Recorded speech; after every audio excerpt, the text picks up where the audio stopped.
Hello ಸ್ನೇಹಿತರೆ, ಗೌರಿ ಕಲ್ಯಾಣ ಧಾರಾವಾಹಿಯ ಮುಂದಿನ ಸಂಚಿಕೆಯಲ್ಲಿ ನೋಡುವುದಾದರೆ ಈ ನಡೆ ಕಾಂತಲಕ್ಷ್ಮಿಯವರು ದೇವಸ್ಥಾನಕ್ಕೆ ಬಂದಿರ್ತಾರೆ. ಅಷ್ಟೊತ್ತಿಗೆ ಪುರೋಹಿತರು ಇಬ್ರು ಅತ್ತೆದೀರು ಸೇರಿಸಿ ತಾಳಿ ಪೋಣಿಸ್ರಿ ಅಂತ ಹೇಳ್ತಾ ಇದ್ದಿದ್ದು ನೋಡಿ ಕಾಂತಲಕ್ಷ್ಮಿಗೆ ತುಂಬಾ ಖುಷಿ ಆಗ್ತಾ ಇರುತ್ತೆ. ಏನು, ನಾನ್ ಪೋಣಿಸೋದ, ಅದು ಅವ್ರ ಜೊತೆ ಸೇರಿನಾ ಅಂತ ಖುಷಿ ಪಡ್ತಿದ್ರೆ ಅಷ್ಟೊತ್ತಿಗೆ ಚಂಚಲ, ಇನ್ನೇನು ನೀನೇ ತಾನೇ ವಿವೇಕ್ಗೆ ಅತ್ತೆ, ಇನ್ಯಾರು ಬೇರೆಯವ್ರು ಯಾರಾದ್ರೂ ಇದ್ದಾರಾ ಹೇಳು ಅಂತ ಹೇಳ್ತಿದ್ದಂಗೆ, ಇಲ್ಲ ನಾನೇ ಅಂತ ಕಾಂತಲಕ್ಷ್ಮಿನೂ ಹೇಳ್ತಾ ಇರ್ತಾರೆ. ಸರಿ ಅಂತ ತಾಳಿ ಪೋಣಿಸ್ಬೇಕು ಅಂತ ಯೋಚನೆ ಮಾಡ್ತಾ ಇರ್ತಾರೆ. ಈ ಕಡೆ ನೋಡಿದ್ರೆ ಅಯ್ಯೋ ನಾನು ಹೋಗ್ಲಾ ಅಲ್ಲಿಗೆ, ಅವ್ರು ಇಲ್ಲಿಗೆ ಬರ್ತಾರಾ, ಏನಪ್ಪ ಈ ಕನ್ಫ್ಯೂಷನು ಅಂತ ತುಂಬಾ ಯೋಚನೆ ಮಾಡ್ತಾ ಕೂತಿರ್ತಾಳೆ ಕಾಂತಲಕ್ಷ್ಮಿ. ಆಗ ಅಮ್ಮ ಅವ್ರು ಬರೋದಿಲ್ಲ, ನೀನೇ ಹೋಗಮ್ಮ ಎದ್ದಿ, ಅವಾಗ ಅಲ್ಲೇ ನೆಮ್ಮದಿಯಾಗಿ ಕುತ್ಕೊಂಡು ತಾಳಿ ಪೋಣಿಸ್ಬೋದು ಹೋಗಮ್ಮ ಅಂತ ಹೇಳ್ತಾ ಇರ್ತಾಳೆ. ಸರಿ ಬಿಡೆ ಆಯಿತು ಅಂತ ಹೇಳ್ತಿದ್ದಂಗೆ ಇನ್ನು ಈ ಕಡೆ ನೋಡಿದ್ರೆ ಆಶಾ ಅವರೆಲ್ಲರೂ ತುಂಬ ಖುಷಿ ಹೇಗೋ ಗೌರಿಗೆ ಈ ಪೂಜೆಯಿಂದ ಮಾಡಿಸಿದ್ರೆ ಇಬ್ರು ಗಂಡ ಹೆಂಡತಿ ಖುಷಿಯಾಗಿರ್ತಾರಲ್ಲ ಅಷ್ಟೇ ಸಾಕು ಅಂತ ತುಂಬ ಖುಷಿ ಪಡ್ತಾ ಇರ್ತಾಳೆ ಆಶಾ. ಇನ್ನು ಈ ಕಡೆ ನೋಡಿದ್ರೆ ಚಿನ್ನು ಸೀದಾ ಶ್ಯಾಮ್ಗೆ ಕಾಲ್ ಮಾಡಿ, ಶ್ಯಾಮ್ ಇಲ್ಲಿ ನಮ್ಮ ಅಕ್ಕ ಯಾರನ್ನೋ ಮೀಟ್ ಆಗೋದಿಕ್ಕೆ ಹೊರಟಿದ್ದಾಳೆ, ಅಲ್ಲಿ ಅನಿಕೇತ್ ಇದಾನೋ ಇಲ್ವೋ ನೋಡು ಅಂತ ಹೇಳ್ತಿದ್ದಂಗೆ, ಇಲ್ಲ ಚಿನ್ನು ಇವನು ಈಗ ಹೋಗ್ತಾ ಇದ್ದಾನೆ ಎಲ್ಗೋ ಕಾರ್ ಹತ್ತಿ ಅಂತ ಹೇಳ್ತಿದ್ದಂಗೆ, ಓ ಇವರಿಬ್ರು ಮತ್ತೆ ಏನೋ ಪ್ಲ್ಯಾನ್ ಮಾಡಿದ್ದಾರೆ ಅನಿಸುತ್ತೆ, ನಾನು ನಮ್ಮ ಅಕ್ಕನ ಫಾಲೋ ಮಾಡ್ಕೊ ಬರ್ತೀನಿ, ನೀನು ಅವನ್ನ ಫಾಲೋ ಮಾಡ್ಕೊಂಡು ಬಾ ಅಂತ ಹೇಳ್ತಿರ್ತಾನೆ. ಸರಿ ಆಯಿತು, ನೀನು ಅವ್ರನ್ನ ಫಾಲೋ ಮಾಡ್ಕೊಬಾ, ನಾನು ಈಗ ಹೊರಡ್ತಾ ಇದ್ದೀನಿ ಅಂತ ಹೇಳಿ ಇನ್ನು ಶ್ಯಾಮ್ ಸಹ ಅನಿಕೇತ್ನ ಫಾಲೋ ಮಾಡ್ಕೊಂಡು ಹೊರಡ್ತಾ ಇರ್ತಾನೆ. ನೋಡಿದ್ರೆ ವಿವೇಕ್ ಮೌನವಾಗಿ ಕೂತಿರ್ತಾನೆ. ಅಷ್ಟೊತ್ತಿಗೆ ಪುರೋಹಿತರು, ಇನ್ನ ನೀವು ಅಲ್ಲೇ ಕೂತಿದ್ದೀರಾ, ಬೇಗ ತಾಳಿ ಪೋಣಿಸಿ ಅಂತ ಹೇಳ್ತಾ ಇದ್ದೀನ ನೋಡಿ ಏನಪ್ಪ ಮಾಡೋದು, ವಿಧಿ ಇಲ್ಲ ಅನ್ನೋ ಥರ ಸರಿತವರು ಸಹ ಯೋಚನೆ ಮಾಡಿ ಇನ್ನ ಹೇಗಾದರೂ ಮಾಡಿ ಇವಾಗ ಈ ಕಾರ್ಯನ ಮುಗಿಸ್ಬೇಕಲ್ವಾ ಅಂತ ಯೋಚನೆ ಮಾಡ್ತಾ ಇರ್ತಾರೆ ಇಬ್ರು. ಆಗ ಸರಿ ಅಂತ ಇಬ್ರು ಒಂದ್ ಕಡೆ ನಿಂತು ಇನ್ನು ಅರ್ಶನದ ಕೊಂಬ್ಗೆ ಗಂಟ್ನ ಕಟ್ತಾ ಇರ್ತಾರೆ. ಇನ್ನು ಈ ಕಡೆ ನೋಡಿದ್ರೆ ಮೋನಿಕಾ ಆಟೋದಲ್ಲಿ ಹೋಗ್ತಾ ಹೇಗೋ ನಾನು ಅನಿಕಿಂತ ಮೀಟ್ ಮಾಡ್ತಾ ಇದ್ದೀನಿ, ಇರೋದು ಏನೇನಿದೆಯೋ ಎಲ್ಲ ಮಾತಾಡ್ಬೋದು, ಆರಾಮಾಗಿರ್ಬೋದು ಅಂತ ತುಂಬ ಖುಷಿಯಿಂದ ಅವಳು ಸಹ ಹೊರಟಿರ್ತಾಳೆ. ಹಿಂದೆ ನೋಡಿದ್ರೆ ಚಿನ್ನು ಫಾಲೋ ಮಾಡ್ತಿರೋ ವಿಚಾರ ಅವಳಿಗೆ ಗೊತ್ತಿರೋದಿಲ್ಲ.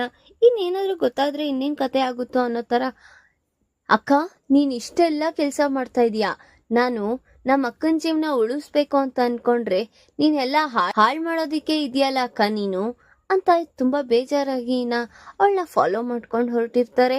ಇನ್ನು ಧಾರಾವಾಹಿಯ ಪ್ರತಿಯೊಂದು ಸಂಚಿಕೆ ತಪ್ಪದೇ ನೋಡಬೇಕಾದರೆ ನಮ್ಮ ಜ್ಯೋತಿರ್ಭಾವ ಚಾನಲ್ನ ಈಗಲೇ ಸಬ್ಸ್ಕ್ರೈಬ್ ಮಾಡ್ಕೊಳ್ಳಿ, ಹಾಗೆ ಪಕ್ಕದಲ್ಲಿರುವ ಬೆಲ್ ಬಟನ್ ಅನ್ನು ಪ್ರೆಸ್ ಮಾಡಿ ಅದರಲ್ಲಿ ಆಲ್ ಆಪ್ಷನ್ ಸೆಲೆಕ್ಟ್ ಮಾಡ್ಕೊಳ್ಳಿ.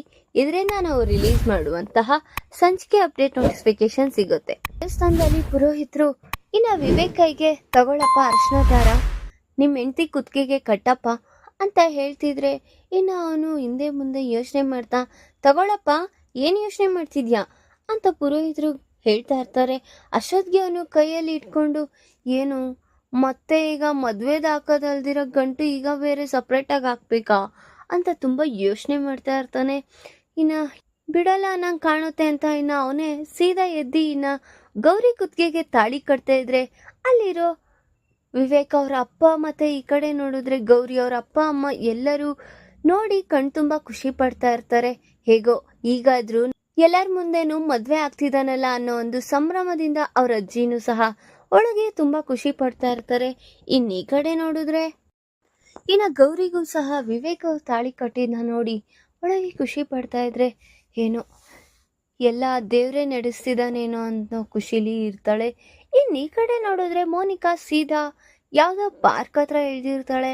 ಅದನ್ನ ಫಾಲೋ ಮಾಡ್ಕೊಬಂದು ಚಿನ್ನೂನು ಸಹ ಇವಳು ಯಾವುದೋ ಪಾರ್ಕ್ ಹತ್ರ ಇಳ್ದಿದ್ದಾಳೆ, ಶ್ಯಾಮ್ ನೀನು ಅವನು ಎಲ್ಲಿದ್ದಾನೋ ನೋಡ್ಕೊಂಡು ಹುಷಾರಾಗಿ ಬಾ, ಇದು ಸಂದಿಗೊಂದು ಎಲ್ಲ ರೋಡ್ ಇದೆ, ಹುಷಾರಾಗಿ ಬಾ ಅಂತ ಹೇಳಿ ಚಿನ್ನೂನು ಕಾಲ್ ಕಟ್ ಮಾಡ್ತಾಳೆ.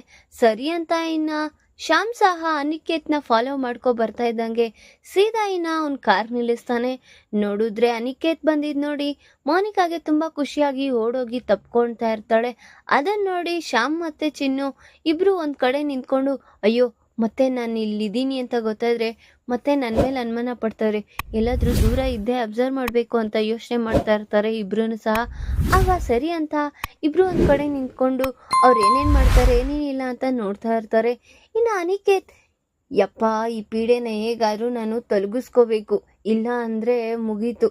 ಇನ್ನು ನಾನು ರಿಚಾಗಿ ಬದುಕಬೇಕಾಗಿರೋ ಜೀವನನ ಇವಳಿಂದಾನೇ ಹಾಳಾಗ್ಬಿಡುತ್ತೋ ಏನೋ. ಬೇಡಪ್ಪ, ಇಂಥ ಜೀವನ ಬೇಡವೇ ಬೇಡ. ಹೇಗಾದರೂ ಮಾಡಿ ಇವಳಿಗೆ ನೇರವಾಗಿ ಇಲ್ಲ ನನಗೂ ನಿನಗೂ ಸೆಟ್ ಆಗಲ್ಲ ಅಂತ ಹೇಳಿ ಬಿಡಿಸ್ಕೊಂಬಿಡ್ಬೇಕು ಅಂತ ಯೋಚನೆ ಮಾಡ್ತಾ ಬರ್ತಿದ್ರೆ, ಯಾಕನಿಕೆ ಕಾಲ್ ಮಾಡಿದ್ರೆ ಕಾಲ್ ಕಟ್ ಮಾಡ್ತಿದ್ಯಾ, ನನ್ನ ಹತ್ರ ನೀನು ಮಾತಾಡೋಕ್ಕೂ ಟೈಮ್ ಕೊಡ್ತಾ ಇಲ್ಲ ಅಂತ ಕೇಳ್ತಿದ್ರೆ, ಇಲ್ಲೆಲ್ಲ ಮಾತಾಡೋದು ಸರಿಯಲ್ಲ, ಸರಿ ಬಾ ಅಲ್ಲಿ ಹೋಗೋಣ ಅಂತ ಹೇಳ್ತಿದ್ದಂಗೆ ಇನ್ನು ಮೋನಿಕಾ ಅವನ್ನ ಬಿಡ್ದೇರಂಗೆ ಗಟ್ಟಿಗೆ ತಪ್ಕೊಂಡಿರ್ತಾಳೆ. ಆಗ ಇವಾಗ ಸರಿ ನಡಿ ಒಳಗೆ ಹೋಗೋಣ ಅಂತ ಹೇಳಿನ ಅವರಿಬ್ರು ಅಲ್ಲಿಂದ ಹೊರಟಿರ್ತಾರೆ. ಇನ್ನು ಈ ಕಡೆ ನೋಡಿದ್ರೆ ಚಿನ್ನು ಅವ್ರ ಅಕ್ಕನಿಗೆ ಕಾಲ್ ಮಾಡೋಣ ಅಂತ ಕಾಲ್ ಮಾಡಿ ಈ ವಿಚಾರನ ತಿಳಿಸ್ಬೇಕು ಅಂತ ಮಾಡಿರ್ತಾಳೆ. ಅಷ್ಟೊತ್ತಿಗೆ ಕಾಂತಲಕ್ಷ್ಮಿ ಅವ್ರ ಫೋನ್ ಎತ್ತಿರ್ತಾರೆ. ಆಗ ಏನೇ ಅದು, ಅಮ್ಮ ಅಕ್ಕನಿಗೆ ಕೊಡು ಒಂದು ನಿಮಿಷ, ಈಗೇಂತಕ್ಕೆ ಕೊಡಮ್ಮ ಅಂತ ಹೇಳ್ತಿದ್ದಂಗೆ ಸರಿ ಅಂತ ಇನ್ನ ಗೌರಿ ಕೈಗೆ ಇನ್ನ ಕಾಂತಲಕ್ಷ್ಮಿ ಫೋನ್ ಕೊಡ್ತಾಳೆ. ಆಗ ಅಕ್ಕ, ನಾನು ಇಲ್ಲಿ ಮೋನಿಕಾ ಅಕ್ಕನ ಮತ್ತೆ ಅನಿಕೇತ್ನ ಇಬ್ಬರನ್ನು ರೆಡ್